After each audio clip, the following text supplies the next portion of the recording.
Sembunyi di hotel, buronan pelaku pencabulan ditangkap.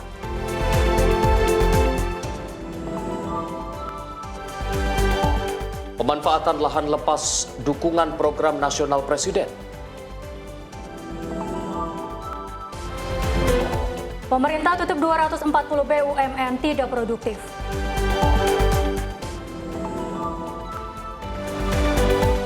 Wanita korban penyekapan bakal jalani rekonstruksi wajah.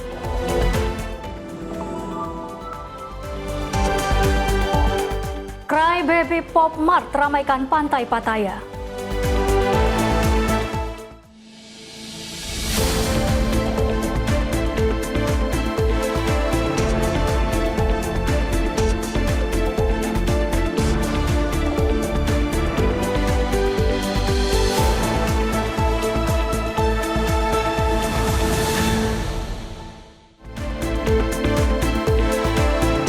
Halo, selamat pagi pemirsa. Apa kabar Anda hari ini? Apa kabar Arif? Baik, Dia gimana kabarnya? Luar biasa, senang sekali menyapa Indonesia Pagi kembali hadir menemani Anda dengan sejumlah informasi baik dari dalam maupun mancanegara. Termasuk informasi seputar agenda dan kegiatan dari Presiden Prabowo Subianto dan juga Kabinet Merah Putih bersama saya Arif Rifai. Dan saya Dea Mulia, inilah menyapa Indonesia Pagi selengkapnya.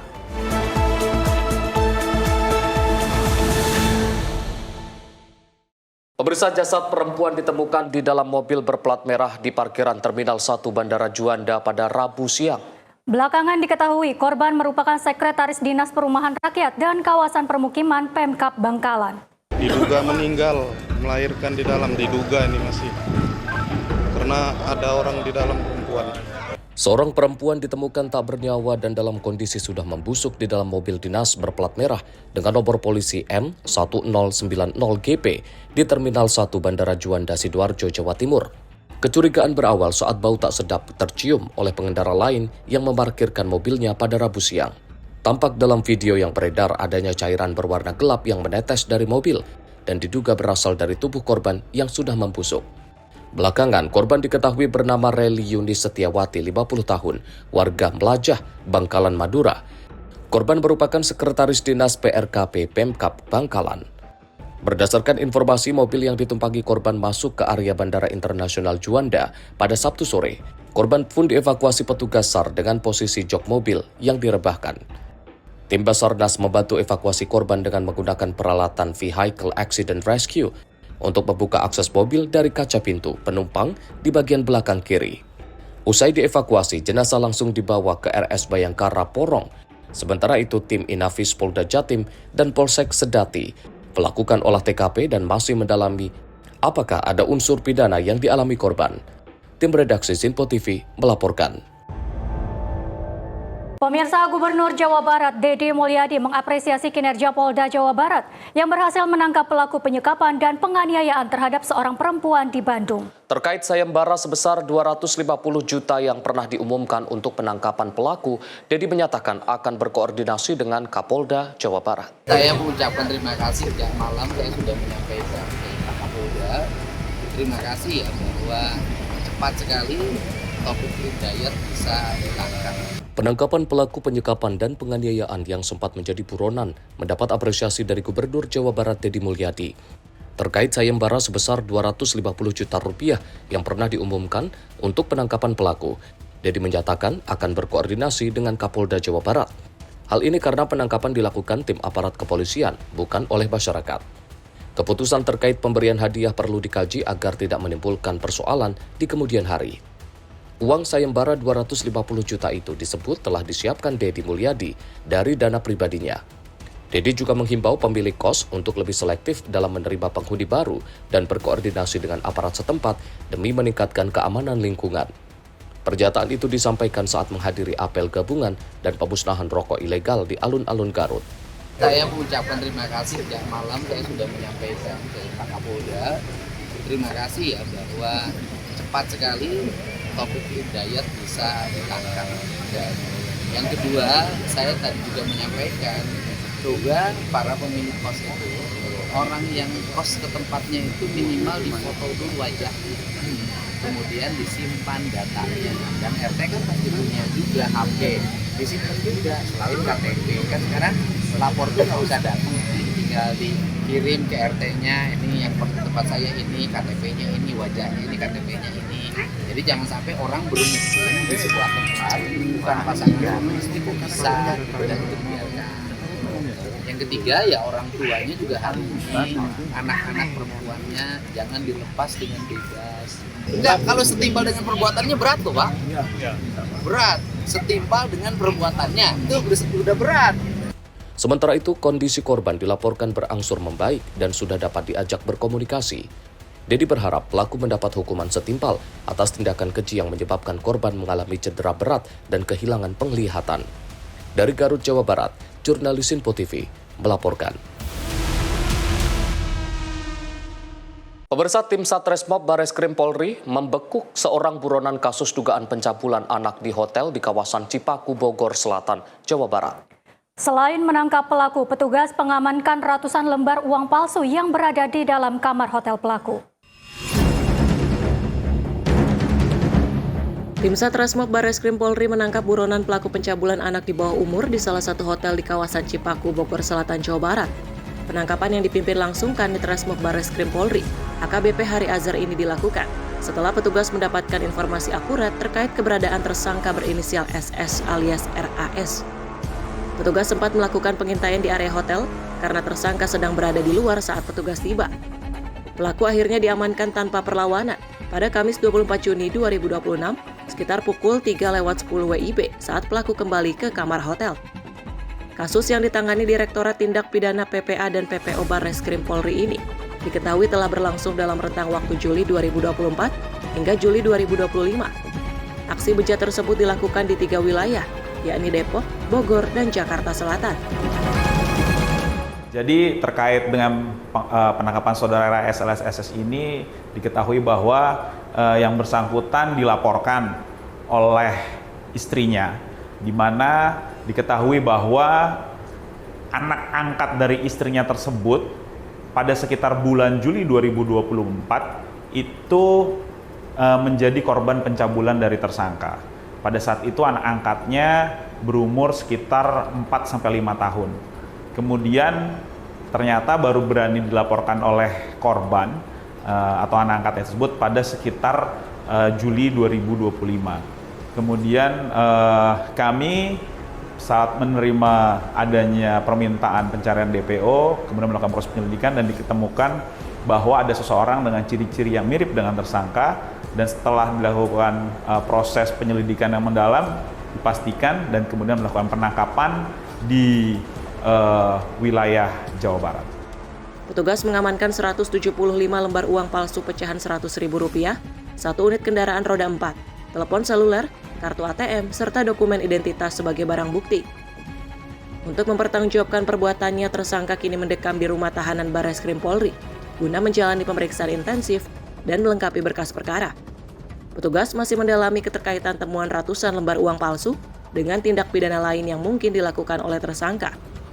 Tim redaksi Info TV melaporkan. Selanjutnya pemirsa, peredaran narkotika jaringan lintas daerah diungkap Satuan Reserse Narkoba Polres Metro Bekasi Kota. 5 orang tersangka ditangkap di Bekasi, Bogor, dan Bali. Petugas menyita lebih dari 2 kg sabu yang diduga akan diedarkan di Bekasi dan Bali. Satuan Reserse Narkoba Polres Metro Bekasi Kota membongkar jaringan peredaran narkotika jenis sabu lintas daerah yang mencapai Sumatera, Bekasi, hingga Bali. Pengungkapan kasus berawal dari penangkapan tersangka berinisial IR di salah satu apartemen di wilayah Bekasi. Dari tangan tersangka, petugas menyita sabu seberat 5,25 gram. Hasil pengembangan mengarah kepada tersangka VST yang ditangkap di wilayah Bogor Selatan. Dari tersangka ini, polisi menemukan barang bukti sabu dengan berat sekitar 2,65 kg. Penyidik kemudian kembali mengembangkan kasus dan menangkap 3 tersangka lain, yaitu MA, ASA, dan MJP. 2 diantaranya ditangkap di Denpasar, Bali, dengan barang bukti sabu seberat 101 gram. Berdasarkan hasil penyidikan sementara, sabu yang diperoleh dari jaringan ini berasal dari wilayah Sumatera. Narkotika ini kemudian diedarkan di Bekasi dan sebagian dikirim ke Bali. Polisi menyebut para tersangka berperan sebagai pengedar. Modus operandi yang digunakan yaitu pengiriman barang melalui transportasi umum, sementara transaksi dilakukan dengan memanfaatkan teknologi informasi dan media sosial. Pertama, ini adalah kita mengamankan seseorang dengan inisial IR Ini di daerah Bekasi, di apartemen di daerah Pekayon Jaya. Ini kita amankan sabu sebanyak 5,25 gram. Kemudian dari tersangka IR ini, kemudian kita kembangkan, kita memperoleh namanya VST. Tersangka satu lagi VST, ini kita amankan di daerah Bogor Selatan. Di situ ada barang bukti, kita amankan sebanyak 2065 gram atau 2,65 gram. Kemudian dari tersangka VST tersebut kita coba kembangkan, terus kemudian kita amankan ada 3 orang lagi, yaitu saudara MA, saudara ASA, dan saudara MJP. Ini kita amankan di Denpasar Timur dengan barang bukti kurang lebih sebanyak 101 gram seperti itu. Jadi ini untuk cukup besar, jadi bahwasanya barang-barang ini dari saudara VST ini juga rencana juga akan dikirim ke Bali yang 2 kilo ini, demikian juga dengan dari saudara MA, ASA, dan NDP ini juga mengedarkan di daerah Bali. Sementara untuk saudara IR ini memang mengedarkan di daerah Bekasi, tetapi dia juga apabila ada pesanan yang lain, dia pun juga akan melakukan penjualan di daerah lain, menerima pesanan di daerah lain. Kelima tersangka dijerat pasal 114 Undang-Undang Narkotika dengan ancaman hukuman maksimal 12 tahun penjara. Polisi masih terus menelusuri jaringan pemasok narkotika yang diduga berada di wilayah Sumatera. Dari Bekasi, Jawa Barat, jurnalis Info TV melaporkan. Sementara itu, pemirsa, kasus pencurian spesialis rumah kosong di wilayah Kabupaten Kulon Progo, Daerah Istimewa Yogyakarta, berhasil diungkap aparat kepolisian. Petugas mengamankan seorang pelaku yang selama 3 bulan terakhir membobol belasan rumah kosong di lokasi berbeda.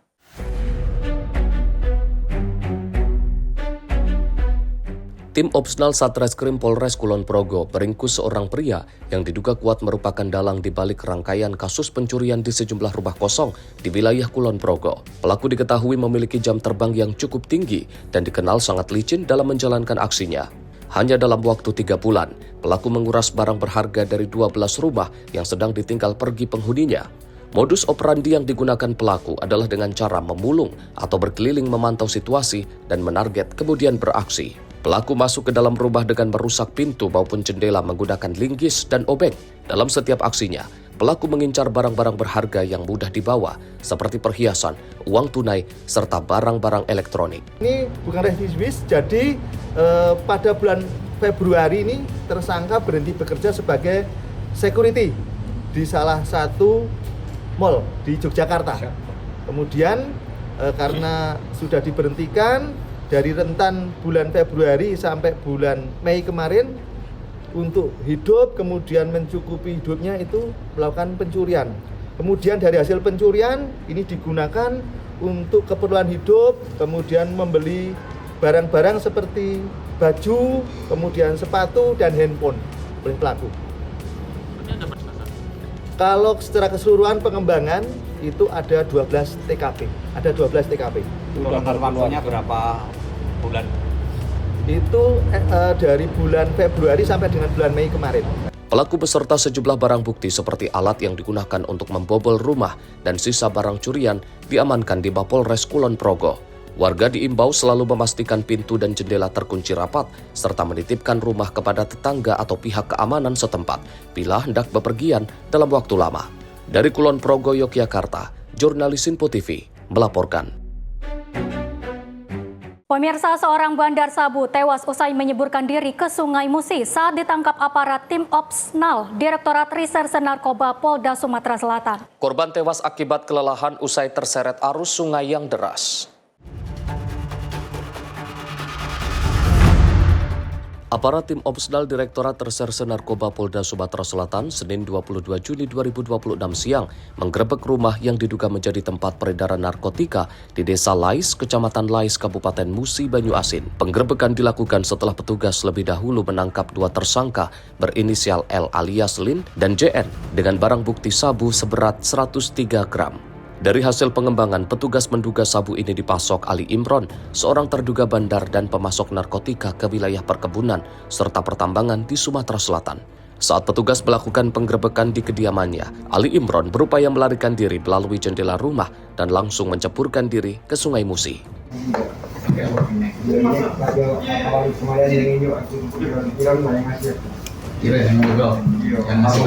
Ini kalau sabu, iron juga yang hah?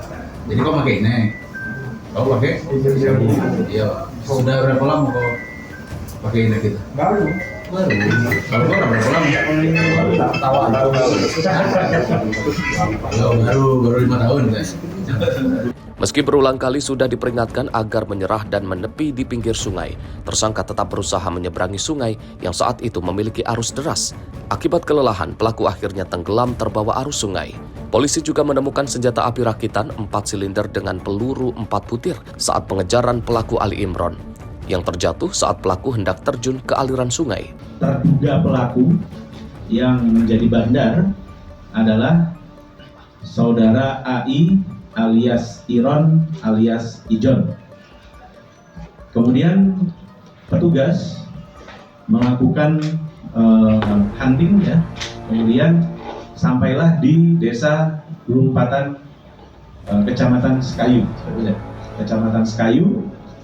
Kemudian pada saat akan melakukan penindakan, terduga pelaku, ya, kalau ini tersangka, terduga pelaku AI itu melarikan diri, keluar dari mobilnya, melarikan diri, sudah diberi peringatan secara verbal untuk berhenti di tempat oleh petugas kita, namun tidak diindahkan. Setelah menerima laporan, petugas BPBD Musi Banyu Asin melakukan pencarian dan berhasil menemukan jasad Ali Imron dalam kondisi meninggal dunia. Jenazah selanjutnya dievakuasi dan dibawa ke rumah sakit terdekat untuk penanganan lebih lanjut, lalu diserahkan ke pihak keluarga. Sedangkan 2 tersangka lainnya dan barang bukti diamankan ke Polda Sumsel. Polisi kini masih melakukan pengembangan untuk mengungkap jaringan peredaran narkotika yang diduga dikendalikan oleh tersangka. Dari Musi Banyu Asin, Sumatera Selatan, jurnalis Info TV melaporkan. Sementara itu, pemirsa, puluhan juta batang rokok ilegal hasil penindakan Bea Cukai dan Satpol PP dimusnahkan di alun-alun Garut, Jawa Barat. Barang ilegal senilai puluhan miliar rupiah ini disebut menyebabkan kerugian negara lebih dari 32 miliar rupiah.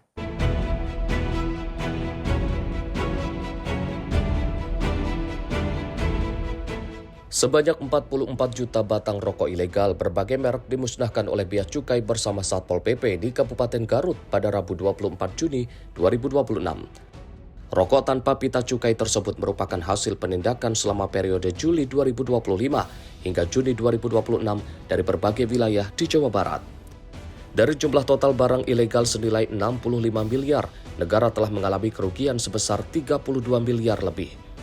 Modus yang dilakukan produsen rokok ilegal ini diketahui tak memenuhi kewajiban cukai, sehingga peredarannya dianggap telah melanggar hukum. Jadi alhamdulillah pada hari ini kita bisa melakukan kegiatan pemusnahan rokok ilegal di Kabupaten Garut ya, pada tanggal 24 Juni 2026 sejumlah 44 juta batang rokok ilegal ya. Ini adalah hasil penindakan bersama Bea Cukai bersama Satpol PP juga Provinsi Jawa Barat. Itu dari kurun waktu pemusnahan ini untuk penindakan rokok ilegal dari bulan Juli 2025 sampai dengan bulan Juni 2026. Adapun nilai dari rokok ilegal itu sendiri kurang lebih adalah 65 miliar dan potensi kerugian cukainya atau kerugian negara dari cukai hasil tembakaunya kurang lebih adalah 32,9 miliar rupiah. Jadi ke depan kami berharap ya bahwa kita bisa bekerja sama seluruh seluruh unit baik itu pemerintah maupun juga pihak swasta ya. Karena rokok ilegal ini sangat merugikan negara karena cukainya itu, pajaknya itu tidak masuk ke negara, padahal kita butuh pembangunan. Pemusnahan dilakukan secara simbolis dengan cara dibakar untuk memastikan barang bukti tidak bisa disalahgunakan kembali. Selanjutnya, seluruh barang bukti akan dimusnahkan di fasilitas khusus di Purwakarta dan diangkut menggunakan 3 unit truk tronton. Dari Garut, Jawa Barat, jurnalis Sinpo TV melaporkan.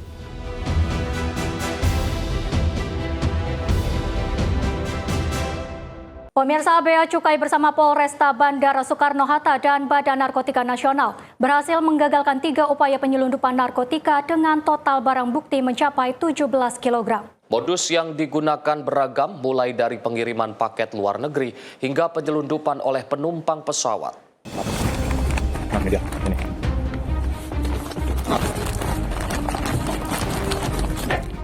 Keberhasilan pengungkapan ini berawal dari penindakan terhadap 3 kasus berbeda yang memiliki tujuan akhir penyebaran narkotika ke Indonesia. Kasus pertama melibatkan pengiriman paket dari Amerika Serikat yang berisi sekitar 10 kg ganja kering dalam bentuk bunga dengan tujuan pengiriman ke Bali, berdasarkan informasi awal dari Bea Cukai Tiongkok. Sementara pada kasus kedua, petugas mengamankan seorang warga negara Rusia berinisial KK yang kedapatan membawa 3 kg hashish, yaitu olahan ganja yang juga akan diedarkan di Bali. Adapun kasus ketiga berhasil menggagalkan pengiriman 4 kg sabu yang akan dibawa dari Jakarta menuju Kendari. Siang hari ini kami merilis 3 kasus penggagalan penyelundupan narkotika. Yang menarik, 2 kasusnya adalah terkait dengan ganja, ada yang masih dalam bentuk bunga, ada yang sudah diolah dengan hashish. Tujuannya ke Bali. Hasil penelusuran petugas menunjukkan bahwa jaringan penyelundupan ganja diduga menyasar konsumen warga negara asing yang berada di Bali. Meski demikian, penyidik masih mendalami keterkaitan antara kedua kasus tersebut. Dalam pengungkapan kasus hashish, aparat melakukan pengawasan secara tertutup untuk memetakan jaringan penerima di Indonesia. Petugas mengikuti pergerakan kurir hingga keluar bandara dan menemukan modus pengiriman melalui jalur darat menuju Bali untuk menghindari pemeriksaan ketat di transportasi udara.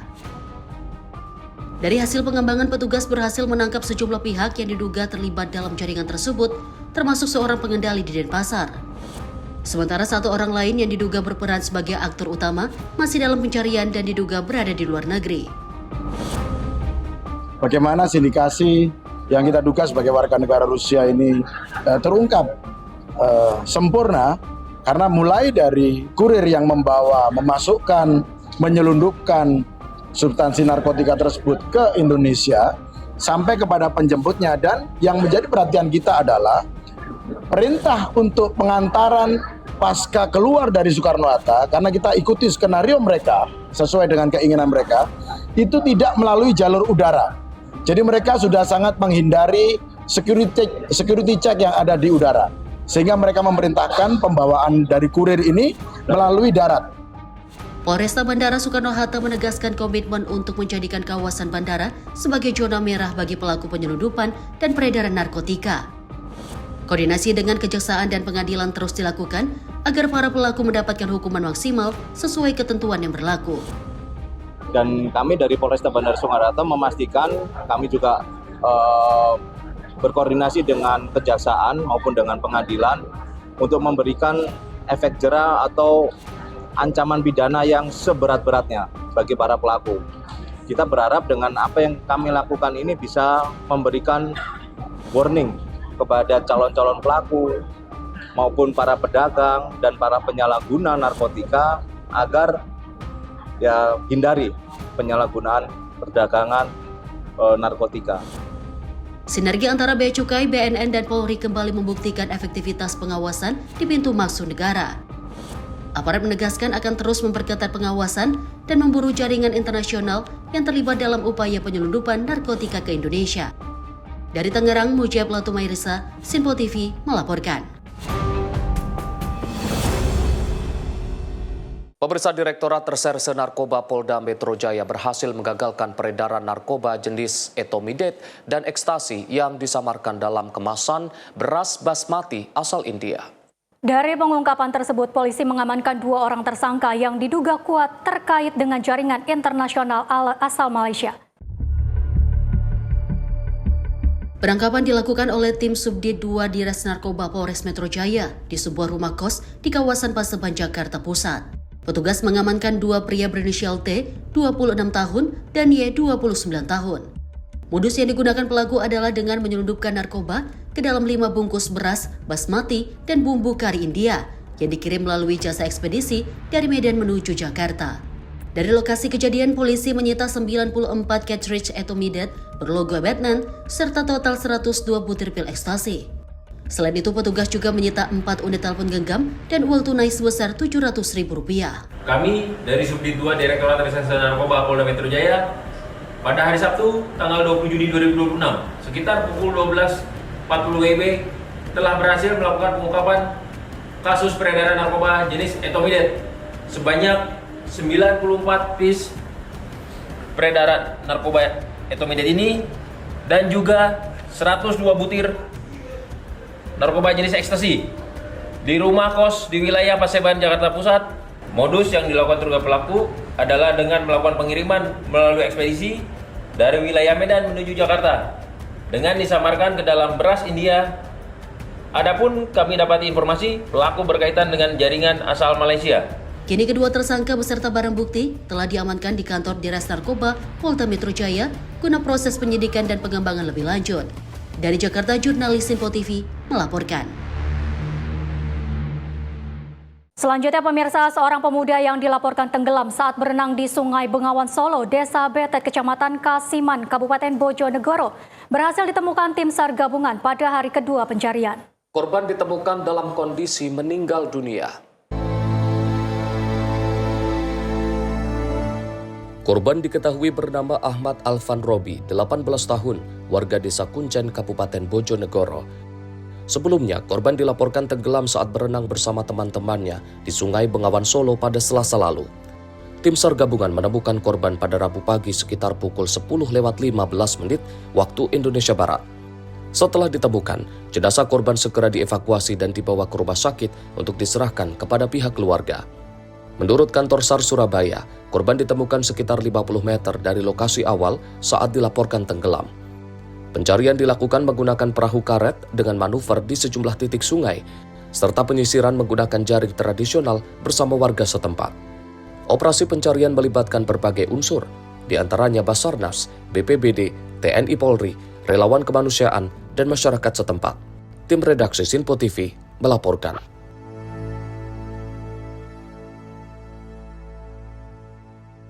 Pemirsa, pemanfaatan lahan lapas jadi dukungan program nasional Presiden. Simak informasinya usai jeda. Menyapa Indonesia Pagi, segera kembali.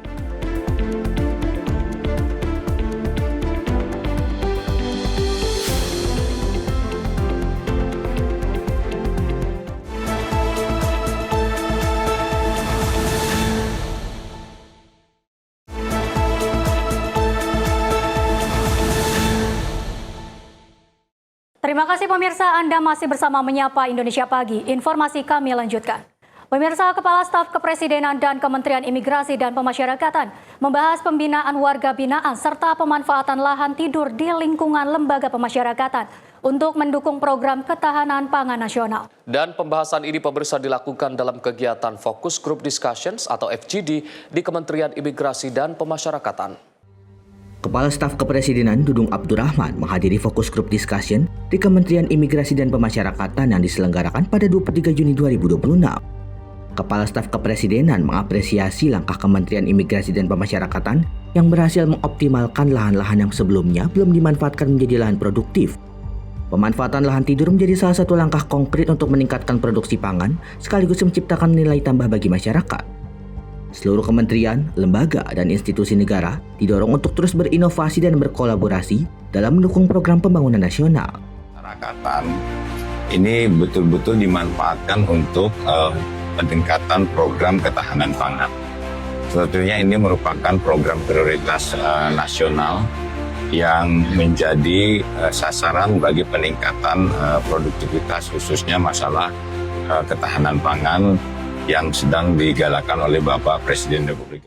Ketahanan pangan dinilai menjadi pondasi penting bagi kemandirian bangsa, sehingga pemanfaatan aset negara yang belum produktif diharapkan dapat memberikan manfaat langsung bagi kesejahteraan masyarakat dan keberlanjutan pembangunan nasional. Pemerintah berharap sinergi antar lembaga dalam mengoptimalkan aset negara dapat terus diperkuat guna meningkatkan produktivitas nasional, memperkuat ketahanan pangan, serta meningkatkan kesejahteraan rakyat. Tim Redaksi Sinpo TV melaporkan. Presiden Prabowo Subianto menyatakan Indonesia siap membuka ekspor berbagai komoditas pangan ke sejumlah negara yang membutuhkan. Namun kebijakan tersebut akan dilakukan dengan syarat tidak merugikan petani dalam negeri. Presiden Prabowo Subianto membuka peluang ekspor berbagai komoditas pangan dan pupuk ke negara-negara yang membutuhkan. Namun ia menegaskan kebijakan tersebut hanya akan dilakukan selama tidak merugikan petani dalam negeri dan harga yang diterima tetap menguntungkan. Dalam pidatonya pada Puncak Pekan Nasional Petani dan Nelayan 17 di Gorontalo, 24 Juni, Presiden Prabowo mengatakan Indonesia telah mulai mengekspor sejumlah komoditas pertanian.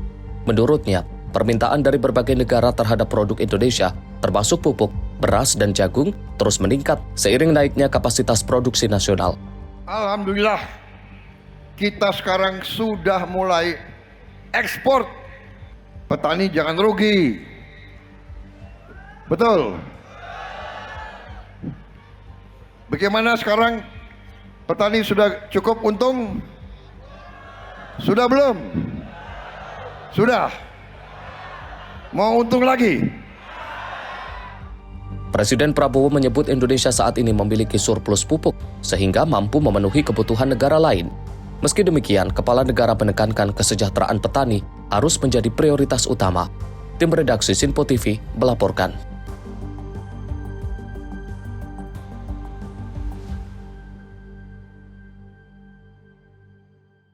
Pemirsa, Presiden Prabowo Subianto menerima penghargaan Adi Bakti Tani Nelayan Maha Utama dari petani dan nelayan Indonesia. Penghargaan tersebut diberikan sebagai bentuk apresiasi atas komitmennya dalam mendukung sektor pertanian, perikanan, dan ketahanan pangan nasional.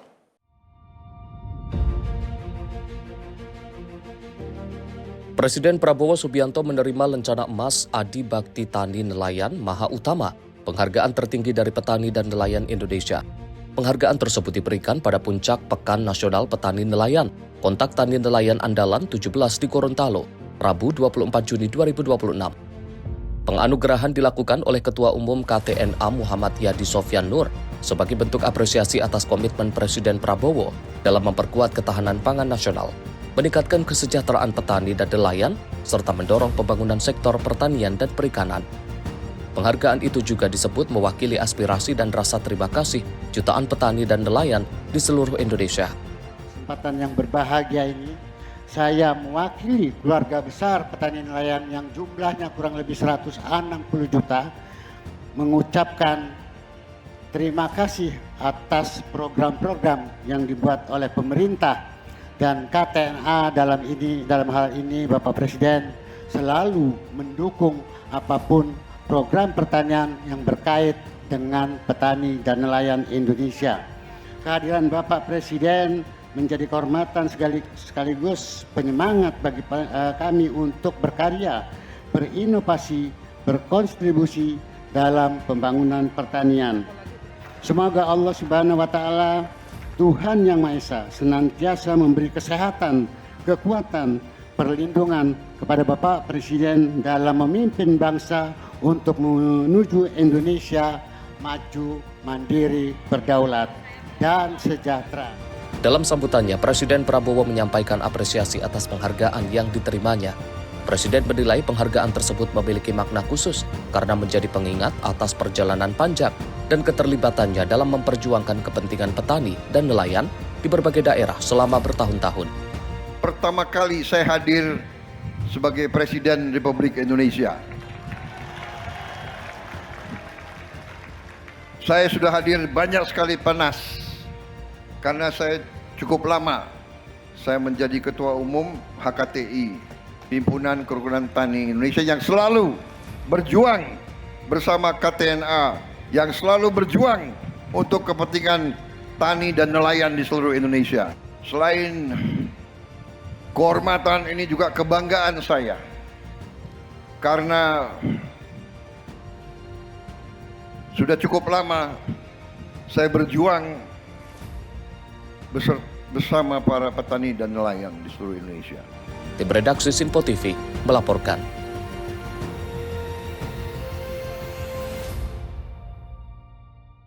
Sementara itu, pemirsa, Presiden Prabowo Subianto menanggapi berbagai kritik terhadap program makan bergizi gratis atau MBG dalam acara Pekan Nasional Petani Nelayan di Sulawesi Selatan. Prabowo menyatakan manfaat program tersebut dapat dilihat langsung oleh petani dan nelayan.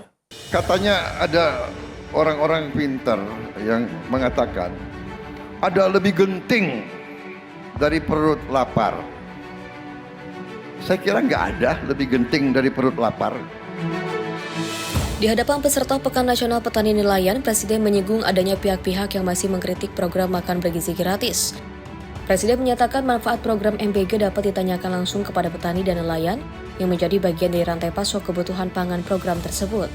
Pemerintah menilai program makan bergizi gratis tidak hanya bertujuan meningkatkan asupan gizi anak, tetapi juga mendorong penyerapan hasil pertanian, perikanan, dan peternakan dalam negeri. Program ini menjadi salah satu program prioritas pemerintah yang diharapkan mampu memberikan dampak langsung bagi ketahanan pangan dan perekonomian masyarakat di daerah. Ada juga yang nggak setuju MBG. Harusnya mereka yang nggak setuju MBG datang ke sini ya. Tanya itu petani nelayan, MBG perlu atau tidak? Tanya anak-anak, MBG perlu atau tidak?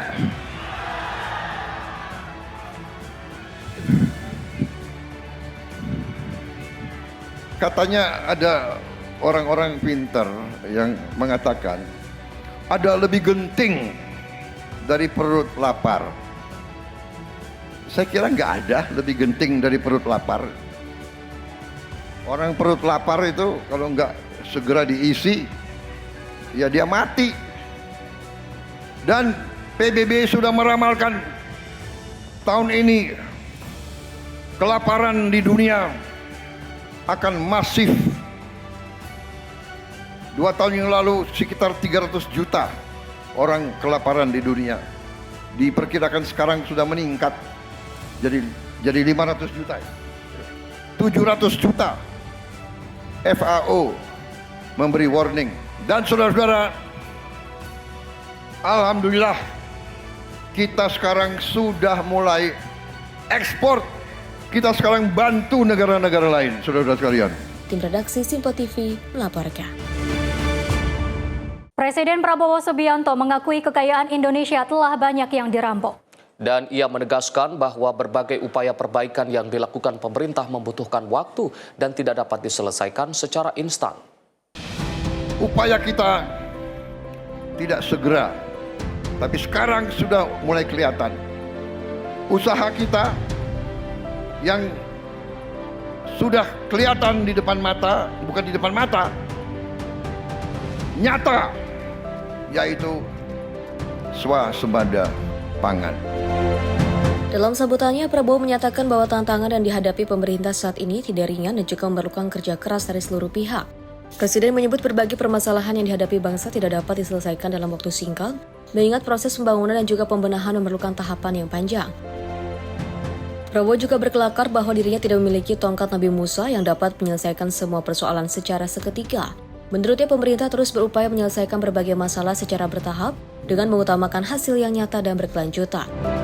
Saudara-saudara, kita bekerja keras. Pekerjaan tidak ringan. Kita tidak mau ungkit-ungkit, tidak mau cari kesalahan. Tapi kita harus berani melihat kekurangan-kekurangan kita sendiri. Kita harus berani memperbaiki kekurangan-kekurangan kita. Jangan kita selalu tidak mau mengerti kekurangan dan kesalahan kita. Saudara-saudara sekalian, kekayaan kita banyak dirampok, banyak dicuri. Dan ini akan kita hentikan, saudara sekalian. Saya bertekad bersama tim saya untuk menghentikan kekayaan Indonesia dicuri.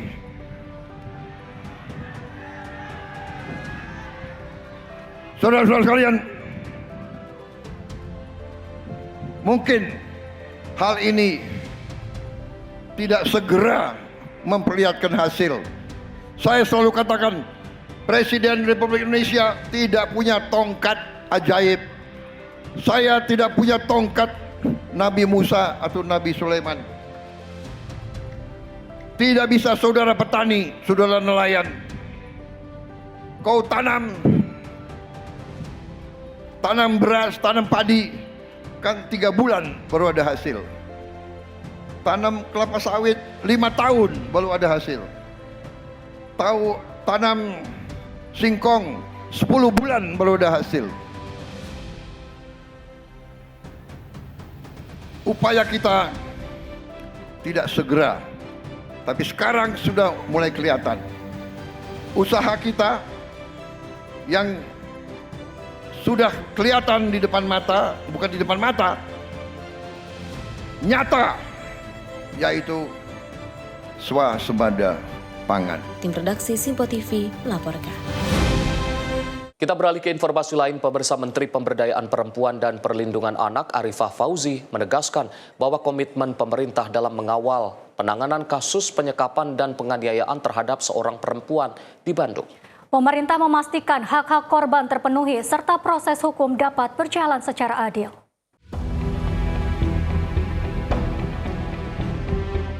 Kementerian Pemberdayaan Perempuan dan Perlindungan Anak menegaskan bahwa kekerasan terhadap perempuan merupakan pelanggaran hak asasi manusia yang tidak dapat ditoleransi dalam bentuk apapun. KPPPA mendorong agar penanganan kasus dilaksanakan secara profesional, transparan, dan mengutamakan kepentingan korban. KPPPA bersama pemerintah daerah akan terus mengawal pemulihan korban melalui layanan kesehatan, pendampingan psikologis, bantuan hukum, dan rehabilitasi sosial secara menyeluruh. Kami mendorong agar proses hukum dilaksanakan secara profesional, transparan, akuntabel, dan berperspektif korban. Selain penegakan hukum yang tegas, negara juga harus memastikan terpenuhinya hak-hak korban, termasuk perlindungan, pendampingan, serta akses terhadap keadilan selama proses hukum berlangsung. Kementerian Pemberdayaan Perempuan dan Perlindungan Anak bersama pemerintah daerah Provinsi Jawa Barat akan terus mengawal pemenuhan kebutuhan korban, termasuk layanan kesehatan, pemulihan psikologis, pendampingan hukum, dan rehabilitasi sosial secara komprehensif. KPPPA mengajak seluruh masyarakat untuk tidak diam apabila mengetahui adanya tindak kekerasan terhadap perempuan dan anak. Pelaporan yang cepat diharapkan dapat mempercepat perlindungan dan penanganan bagi para korban. Tim redaksi Simpo TV melaporkan. Selanjutnya pemirsa, Menteri Kesehatan Budi Gunadi Sadikin prihatin terhadap wanita korban penganiayaan dan penyekapan di Bandung. Ia memastikan tim medis fokus melakukan penanganan maksimal termasuk tindakan rekonstruksi wajah korban. YYRT korban dugaan penyekapan dan penganiayaan kini sudah menjalani perawatan di Rumah Sakit Hasan Sadikin Bandung. Menteri Kesehatan Budi Gunadi Sadikin mengungkapkan pihaknya dipastikan akan segera melihat langsung korban di rumah sakit tersebut. Budi Sadikin menambah bahwa memang korban harus melakukan rekonstruksi wajah. Sementara itu Budi Sadikin juga memastikan bahwa korban YRT saat ini sudah dalam penanganan ahli bedah rekonstruksi Rumah Sakit Hasan Sadikin Bandung. Sekarang sudah dirawat di Hasan Sadikin. Saya nanti akan cek pagi ini kondisinya seperti apa. Yang pasti memang saya tahu harus ada rekonstruksi dari wajahnya. Tapi itu sudah ditangani oleh teman-teman bedah rekonstruksi Hasan Sadikin. Teman-teman bisa nanya ke Hasan Sadikin biar lebih pas. Dari Jakarta, jurnalis Simpo TV melaporkan. Sementara itu, pemirsa, Menteri Kesehatan Budi Gunadi Sadikin menanggapi usulan Komisi 9 DPR untuk memanfaatkan kecerdasan buatan atau AI dalam membantu pelayanan kesehatan di daerah yang masih kekurangan dokter. Menurutnya, kehadiran dokter secara langsung merupakan prioritas utama agar dapat membantu pelayanan kesehatan di daerah yang masih kekurangan dokter tersebut. Wakil Ketua Komisi 9 DPR Nihayatul Wafiroh mengusulkan agar Kementerian Kesehatan dapat memanfaatkan kecerdasan buatan atau AI dalam membantu pelayanan kesehatan di daerah yang masih kekurangan dokter. Usulan tersebut disampaikan saat menggelar rapat antara Komisi 9 DPR bersama Kementerian Kesehatan di Kompleks Parlemen Senayan, Jakarta. Menanggapi hal ini, Menteri Kesehatan Budi Gunadi Sadikin mengatakan kehadiran dokter secara langsung masih dibutuhkan dalam pelayanan kesehatan. Budi menilai teknologi seperti telemedicine, AI, dan inovasi digital lainnya dapat menjadi pelengkap layanan kesehatan. Kendati demikian, dirinya meminta pemanfaatan teknologi tidak boleh mengalihkan fokus utama pemerintah dalam menambah jumlah dokter. Pertama di daerah-daerah terpencil itu harus dijawab. Ya. Saya rasa prioritas utamanya ke sana dulu. Bahwa kemudian nanti ditambah dengan telemedicine, dengan AI, dan teknologi-teknologi lainnya, tapi jangan sampai itu mengalihkan fokus kita atau perhatian kita untuk memperbanyak jumlah dokter dan mendistribusikan mereka ke daerah-daerah. Karena dokter dan tenaga kesehatan, tenaga medis kan mesti melihat, mesti menyentuh pasiennya juga. Dari Jakarta, Fahrizal, Dava Rizkiano, Sinpo TV, melaporkan. Informasi selanjutnya pemirsa, Presiden Republik Indonesia Prabowo Subianto mengingatkan setiap prajurit Indonesia harus selalu mengingat jasa petani dan nelayan yang telah mendukung perjuangan bangsa sejak awal berdirinya Republik Indonesia. Hal ini disampaikan Prabowo saat menghadiri Pekan Nasional 17 tahun 2026 pada Rabu 24 Juni kemarin. Presiden Republik Indonesia Prabowo Subianto menghadiri Pekan Nasional 17 tahun 2026 di Gorontalo pada Selasa 24 Juni 2026. Dalam kesempatan itu, Presiden Prabowo mengingatkan bahwa setiap prajurit Indonesia harus selalu mengingat jasa petani dan nelayan yang telah mendukung perjuangan bangsa sejak awal berdirinya Republik Indonesia. Prabowo menegaskan bahwa petani dan nelayan harus selalu dihormati dan dihargai karena tidak ada negara yang dapat berdiri dan bertahan tanpa pangan. Lebih lanjut, Prabowo mengatakan bahwa sejak lahirnya TNI, para prajurit selalu mendapat dukungan dari petani dan nelayan di berbagai daerah. Ketika Indonesia baru merdeka dan belum memiliki anggaran maupun sistem yang mapan, para petani dan nelayan turut membantu menyediakan makanan bagi para pejuang. Prajurit Indonesia dari lahirnya tentara Indonesia selalu didukung oleh petani dan nelayan.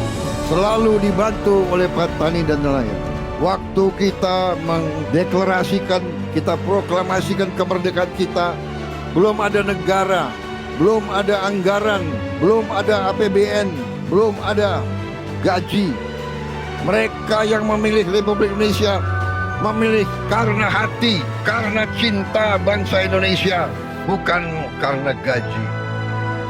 Tapi tentara waktu itu ditopang, didukung, makanan diberi oleh petani-petani dan nelayan-nelayan kita di seluruh Indonesia. Tim redaksi Sinpo TV melaporkan. Pemirsa, Presiden instruksikan persiapan timnas jelang kualifikasi Piala Dunia 2030. Informasi selengkapnya usai jeda. Tetaplah bersama kami.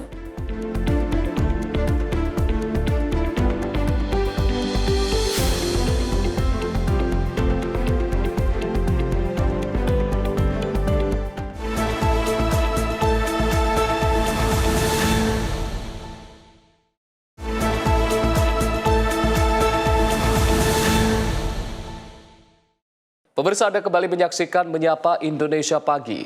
Presiden Prabowo menginstruksikan persiapan matang bagi timnas Indonesia jelang kualifikasi Piala Dunia 2030. Arahan tersebut menekankan pentingnya peningkatan kualitas dan kesiapan tim nasional untuk bersaing di level dunia. Bapak Presiden bilang pokoknya semua program dari PSSI untuk pengembangan tim nasional. Menteri Pemuda dan Olahraga Erick Thohir menyampaikan bahwa Presiden Prabowo Subianto menginstruksikan persiapan matang bagi timnas Indonesia menuju kualifikasi Piala Dunia 2030 yang dimulai tahun depan. Arahan tersebut disampaikan Presiden Prabowo Subianto saat pertemuan di Padepokan Garuda Yaksa, Hambalang, Bogor.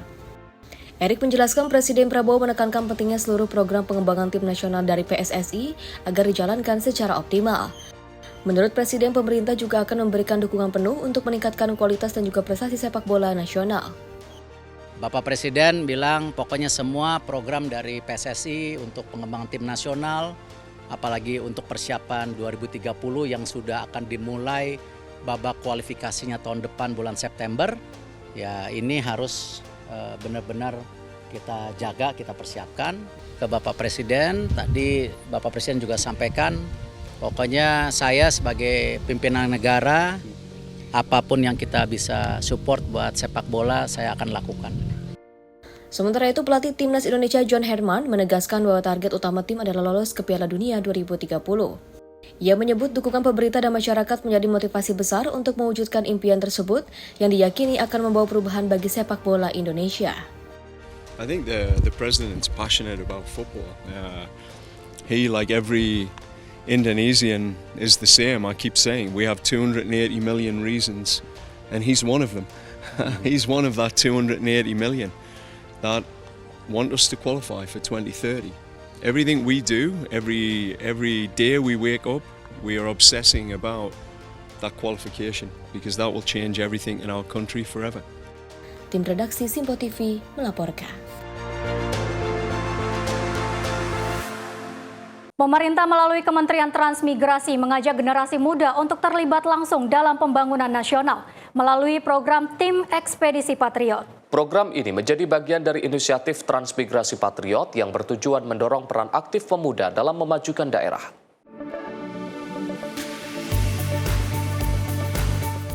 Berdasarkan Undang-Undang Nomor 29 Tahun 2009, Kementerian Transmigrasi mengembangkan program Transmigrasi Patriot untuk memberikan kesempatan kepada generasi muda dari berbagai latar belakang pendidikan. Juru bicara Kementerian Transmigrasi Eva Julianti Yunizar menyampaikan, banyak anak muda memiliki semangat untuk berkontribusi bagi bangsa, namun belum menemukan wadah yang tepat untuk mewujudkannya. Menurutnya, pembangunan Indonesia tidak hanya berlangsung di kota-kota besar, tetapi juga di kawasan yang memiliki potensi menjadi pusat pertumbuhan ekonomi baru. Untuk itu, keterlibatan generasi muda dinilai penting dalam mempercepat transformasi dan kemajuan daerah.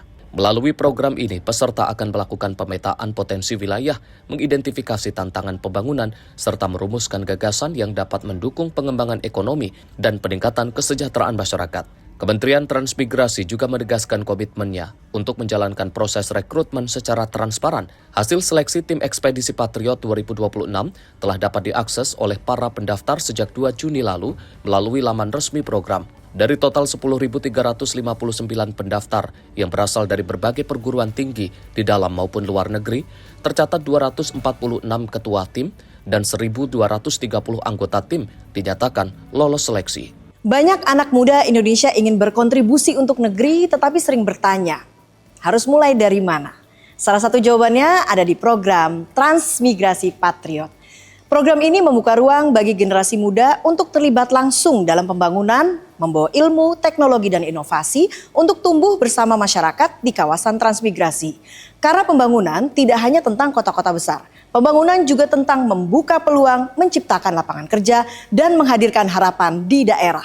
Saatnya mengambil peran dan menjadi bagian dari generasi yang tidak hanya menyaksikan perubahan, tetapi turut menghadirkannya. Karena Indonesia yang maju adalah Indonesia yang tumbuh bersama dari kota hingga pelosok negeri. Program ini diharapkan mampu melahirkan generasi muda yang tidak hanya memiliki kapasitas akademik, tetapi juga memiliki kepedulian dan kontribusi nyata bagi pembangunan nasional. Tim redaksi Simpo TV melaporkan. Pemirsa, Menteri Investasi dan Hilirisasi Kepala BKPM Rosan Roslani mengatakan Presiden Prabowo menegaskan peran strategis Himbara sebagai motor ekonomi nasional. Himbara memiliki kapitalisasi gabungan sekitar 1.100 triliun rupiah dan diharapkan memberi manfaat bagi masyarakat termasuk UMKM. Pemberian persamaan kesempatan dari segala lapisan dari UMKM, komersial maupun korporasi. Presiden Prabowo Subianto menggelar pertemuan dengan jajaran komisaris dan juga direksi Himpunan Bank Negara di Istana Merdeka, Jakarta. Dalam pertemuan tersebut, ia menegaskan peran strategis Himbara sebagai penggerak utama ekonomi nasional. Menteri Investasi dan Hilirisasi Kepala BKPM sekaligus CEO Danantara, Rosan Roslani menyampaikan bahwa kapitalisasi gabungan Himbara mencapai sekitar 1.100 triliun atau setara dengan 10% nilai pasar modal Indonesia. Rosan menyebut angka tersebut mencerminkan kekuatan besar sektor perbankan milik negara dalam menopang perekonomian nasional. Bank Himbara itu kurang lebih nilainya, tadi ditanya satu persatu, contohnya seperti Bank Mandiri, nilainya kurang lebih 450 triliun. Ini berdasarkan market kapitulasi ya di bursa. Kemudian BRI slightly di atas 450 triliun. Kemudian BNI mungkin di level sekitar ya per 200 triliun, kemudian juga BSI dan juga BTN. Jadi kalau dijumlahkan itu nilainya kurang lebih itu 1.100 triliun. Yang dimana itu mencerminkan 10% dari nilai seluruh capital market atau seluruh nilai perusahaan yang Indonesia. Jadi bobotnya kan sangat-sangat besar. Hanya dari 5 perbankan yang ada di Indonesia ini. Perbankan juga semata-mata tidak hanya mengejar dari segi laba, tetapi juga harus dirasakan kehadirannya ke masyarakat, ke rakyat dalam bentuk pemberian persamaan kesempatan dari segala lapisan dari UMKM, komersial maupun korporasi. Pada kesempatan yang sama, Rosan juga mengatakan Presiden Prabowo Subianto menekankan agar Himbara tidak hanya berorientasi pada laba, tetapi juga memberi manfaat luas bagi masyarakat, termasuk UMKM. Nah itu juga yang paling penting, bahwa semuanya harus dijalankan dengan asas kehati-hatian secara profesional, dan kehadiran Himbara ini benar-benar harus dirasakan manfaatnya oleh seluruh rakyat Indonesia dengan diberikan kesempatan yang sama. Yang paling penting juga bahwa perekonomian kita ke depannya harus menjadi perekonomian yang berdikari atau berdiri di atas kaki sendiri dengan support dan bantuan dari pihak perbankan, terutama perbankan Himbara. Selain itu, Himbara juga diharapkan tetap menjalankan prinsip kehati-hatian dan juga profesionalitas dalam mendukung program pemerintah serta memperkuat kemandirian ekonomi nasional. Tim redaksi Simpo TV melaporkan. Selanjutnya, pemirsa, proyek pengendalian banjir Sungai Cibanten dan pengerukan alur pelayaran di kawasan pelabuhan Karangatu, Banten mulai dikerjakan. Program tersebut menjadi langkah pemerintah untuk mengatasi persoalan banjir yang selama ini terjadi di sekitar aliran Sungai Cibanten. Proyek pengendalian banjir Sungai Cibanten dan pengerukan alur pelayaran di kawasan pelabuhan Karangantu, Kecamatan Kasemen, Kota Serang, Banten, mulai dikerjakan. Hal ini mengembalikan fungsi jalur pelayaran nelayan yang terganggu akibat pendangkalan muara. Gubernur Banten Andra Soni meninjau langsung lokasi proyek pada Rabu 24 Juni 2026 untuk memastikan pekerjaan berjalan sesuai rencana. Menurut Andra, proyek pengendalian banjir Sungai Cibanten merupakan tindak lanjut dari aspirasi masyarakat dan nelayan Karangantu yang selama ini menghadapi dua persoalan utama, yakni banjir dan terganggunya akses kapal akibat sedimentasi di kawasan muara. Dengan Pak Wali Kota Serang, Pak Budi Standi, juga dengan Kepala Balai Pak Dedi, yang alhamdulillah hari ini kita meninjau secara langsung pelaksanaan dari proyek pengendalian banjir Sungai Cibanten dan pengerukan alur berlayar untuk para nelayan yang ada di Karangantu. Tindakan ini direncanakan setelah kita melakukan audiensi dengan para nelayan dan juga karena keluhan daripada masyarakat Kota Serang terkait dengan banjir, dan alhamdulillah melalui koordinasi yang baik program ini bisa terlaksana melalui Balai C3 yang ada di Provinsi Banten. Penanganannya kurang lebih sekitar 1,5 kilo untuk di muara, dan ada beberapa penanganan termasuk ini lanjutan dari Sukadana dan beberapa titik lain. Harapan kita semoga pelaksanaan ini bisa berjalan dengan baik. Kita lihat sendiri ada kurang lebih sekitar 80 bangkai kapal yang sudah bertahun-tahun, berpuluh tahun tidak tertangani dan menghambat alur berlayarnya para nelayan, juga sedimen yang luar biasa tebal ya. Pekerjaan yang dilakukan mencakup pengendalian aliran Sungai Cibanten, serta pengerukan alur pelayaran sepanjang kurang lebih 1,5 km di kawasan muara Karangantu. Selain untuk mengurangi resiko banjir, pengerukan tersebut diharapkan dapat memperlancar aktivitas nelayan yang selama ini mengalami kendala saat keluar masuk pelabuhan akibat jalur yang semakin dangkal. Namun dalam proses penanganan tersebut, pemerintah menemukan sejumlah persoalan yang menjadi tantangan besar. Salah satunya keberadaan puluhan bangkai kapal yang telah lama berada di kawasan muara. Pemerintah memperkirakan proses pengerukan dan penataan kawasan akan berlangsung selama beberapa bulan ke depan. Selama pekerjaan berlangsung, aktivitas nelayan diperkirakan akan terdampak, terutama di sekitar area pengerjaan. Karena itu, Andra meminta dukungan seluruh pihak agar proyek dapat berjalan lancar hingga selesai.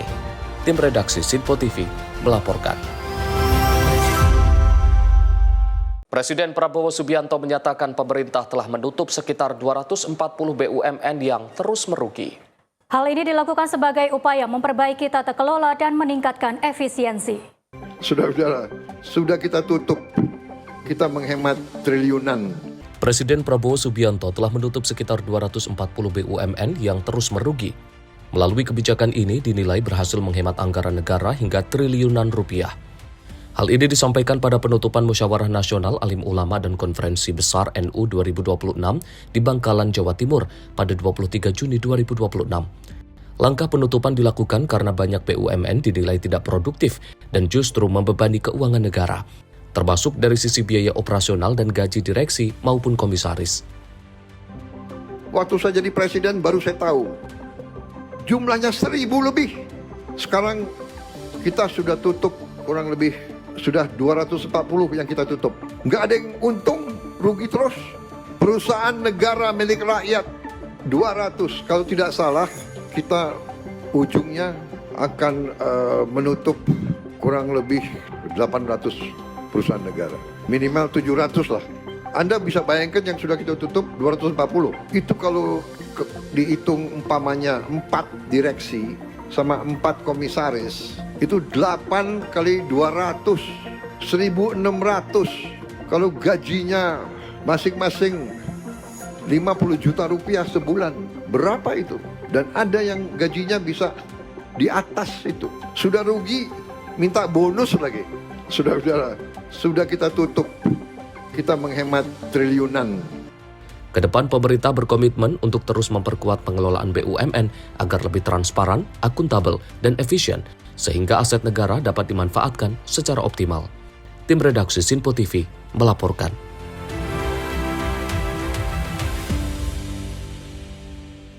Informasi berikutnya pemirsa, Perkumpulan Advokat Indonesia Suara Advokat Indonesia atau PERADI SAI menilai penyamaan persepsi antara polisi, jaksa, dan hakim menjadi kunci agar implementasi Kitab Undang-Undang Hukum Pidana atau KUHP baru dapat memberi kepastian hukum bagi dunia usaha. Hal tersebut dinilai penting agar keputusan atau diskresi bisnis yang dilakukan dengan itikat baik tidak dianggap sebagai tindak pidana.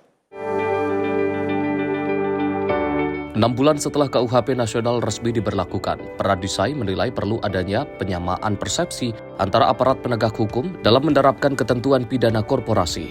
Melalui Indonesia Legal and Economic Forum 2026, PERADI mempertemukan unsur polisi, jaksa, hakim, dan pelaku usaha untuk membangun pemahaman yang sama terkait implementasi KUHP baru. PERADI menyebut dunia usaha membutuhkan kepastian mengenai bagaimana polisi, jaksa, dan hakim dapat menafsirkan ketentuan pidana korporasi dalam praktiknya. Menurut Ketua Umum PERADI, Hari Ponto, hal tersebut dinilai penting agar keputusan atau diskresi bisnis yang dilakukan dengan itikat baik tidak serta-merta dianggap sebagai tindak pidana. Kalau tadi kita dengarkan kan ya masing-masing sudah mulai memberikan perspektifnya. Ada yang mengatakan ini masih menunggu peraturan pelaksanaannya gitu ya. Jadi makanya kami cepat udah 6 bulan nih ya kan. Ya barangkali juga ada masukan dari dunia usaha gitu loh. Agar juga mesti dijamin nih kalau mereka dunia usaha membuat diskresi juga jangan sampai kemudian itu menjadi permasalahan gitu loh. Padahal namanya bisnis kan ada judgement gitu kan.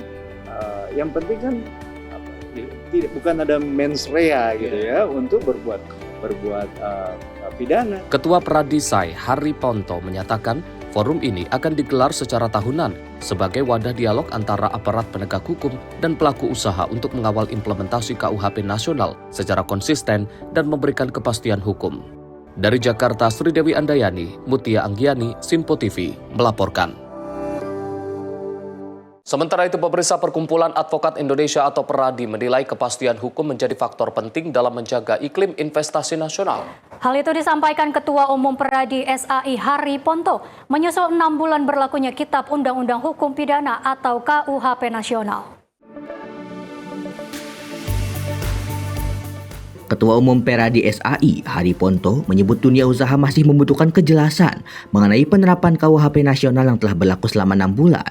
Melalui Indonesia Legal and Economic Forum 2026, PERADI mempertemukan aparat penegak hukum, akademisi, dan pelaku usaha untuk menyamakan pemahaman terkait penerapan pidana korporasi, sekaligus memberikan kepastian hukum bagi iklim investasi. Peradi berharap dialog antara aparat penegak hukum dan dunia usaha dapat terus dilakukan secara berkala agar implementasi KUHP baru mampu memberikan kepastian hukum sekaligus menjaga iklim investasi di Indonesia. Ya, kalau tadi kita dengarkan kan ya masing-masing sudah mulai memberikan perspektifnya. Ada yang mengatakan ini masih menunggu peraturan pelaksanaannya gitu ya. Jadi makanya kami udah 6 bulan nih, ya kan. Ya barangkali juga ada masukan dari dunia usaha gitu loh.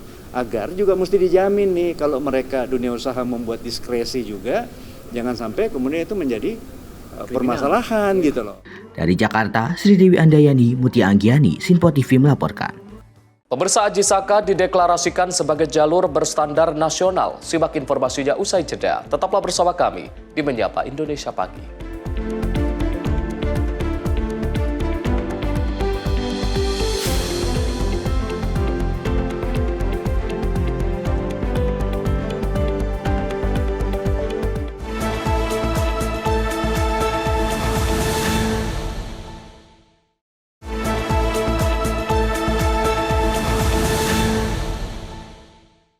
Pemirsa, Anda masih bersama Menyapa Indonesia Pagi. Informasi kami lanjutkan.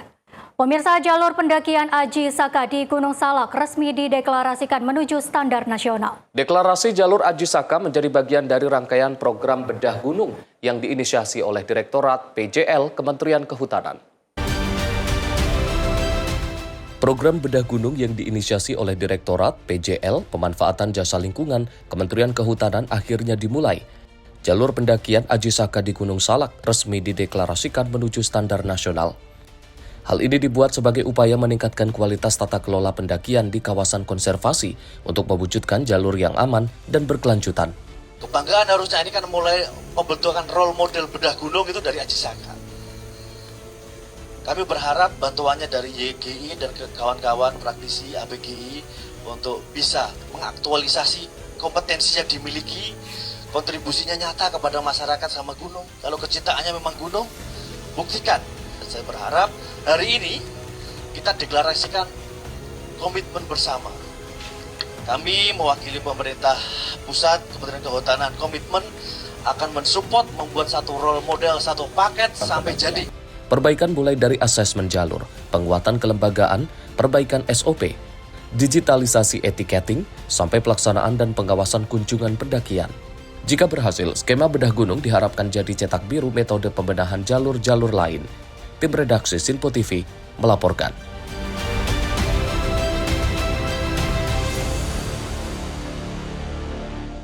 Pemirsa, Pemprov DKI Jakarta memberi keringanan pajak barang dan jasa tertentu atas jasa kesenian dan hiburan berupa tontonan film nasional. Kebijakan insentif PBJT atas jasa kesenian hiburan untuk tontonan film nasional dapat mendorong rumah produksi untuk lebih banyak memproduksi film.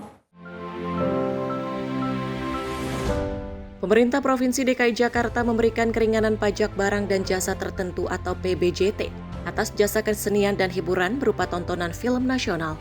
Dengan adanya insentif keringanan sebesar 50% ini, tarif efektif PBJT yang semula 10% kini turun menjadi 5%. Sebagai bagian untuk membangun Jakarta menjadi kota sinema, maka kami memberikan keringanan pokok pajak barang jasa tertentu atas jasa kesenian hiburan untuk tontonan film nasional. Pergub nomor 531 tahun 2026, Pemprov DKI Jakarta memutuskan memberi keringanan 50%. Kami berharap insentif ini akan membuat masyarakat di dunia perfilman, terutama di Jakarta, akan semakin semangat untuk menjadikan Jakarta menjadi kota sinema sekaligus pusat perfilman Republik Indonesia. Gubernur DKI Jakarta Pramono Anung menyampaikan bahwa kebijakan tersebut telah ditetapkan melalui keputusan Gubernur DKI Jakarta nomor 531 tahun 2026. Insentif ini diberikan sebagai bagian dari upaya mewujudkan Jakarta sebagai kota sinema sekaligus pusat perfilman Indonesia. Pramono berharap kebijakan insentif PBJT atas jasa kesenian hiburan untuk tontonan film nasional dapat mendorong rumah produksi untuk lebih banyak memproduksi film di wilayah Jakarta. Sebagai informasi, jasa kesenian hiburan berupa tontonan film nasional merupakan salah satu objek PBJT atas jasa kesenian dan hiburan berdasarkan UU nomor 1 tahun 2022 tentang hubungan keuangan antara pemerintah pusat dan pemerintah daerah. Tarif maksimal PBJT atas jasa kesenian dan hiburan berupa tontonan film ditetapkan paling tinggi sebesar 10%. Tim redaksi Sinpo TV melaporkan. Informasi selanjutnya pemirsa, pemerintah menegaskan komitmen untuk mendukung penuh program pengembangan tim nasional sepak bola Indonesia yang disusun oleh PSSI. Dukungan ini diharapkan mampu meningkatkan daya saing timnas secara berkelanjutan di kancah internasional. Dalam kesempatan itu, Presiden menegaskan komitmen pemerintah untuk memberikan dukungan penuh terhadap program-program pengembangan timnas yang disusun PSSI. Kepala Badan Komunikasi Pemerintah atau Bakom RI Muhammad Kodari menyampaikan bahwa pemerintah siap memberikan dukungan penuh terhadap seluruh program pengembangan timnas yang telah dirancang oleh PSSI. Kodari menyebut, Presiden Prabowo Subianto menerima Menteri Pemuda dan Olahraga Erick Thohir, serta pelatih timnas Indonesia John Hartman dalam pertemuan di Hambalang.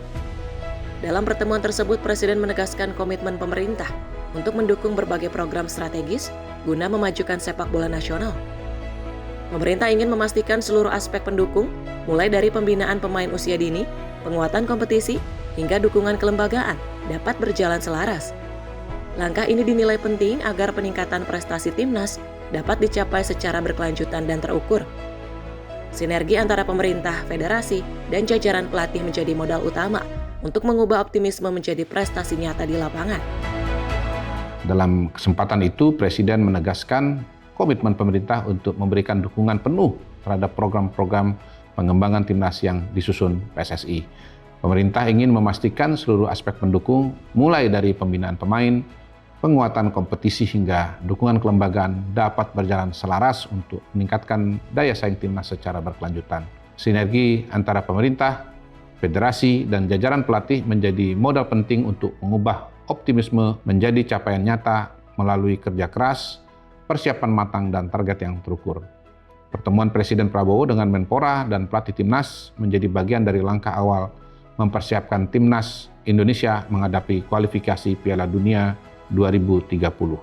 Melalui kerja keras, persiapan yang matang, dan target yang jelas, Indonesia diharapkan mampu bersaing lebih kompetitif di level internasional.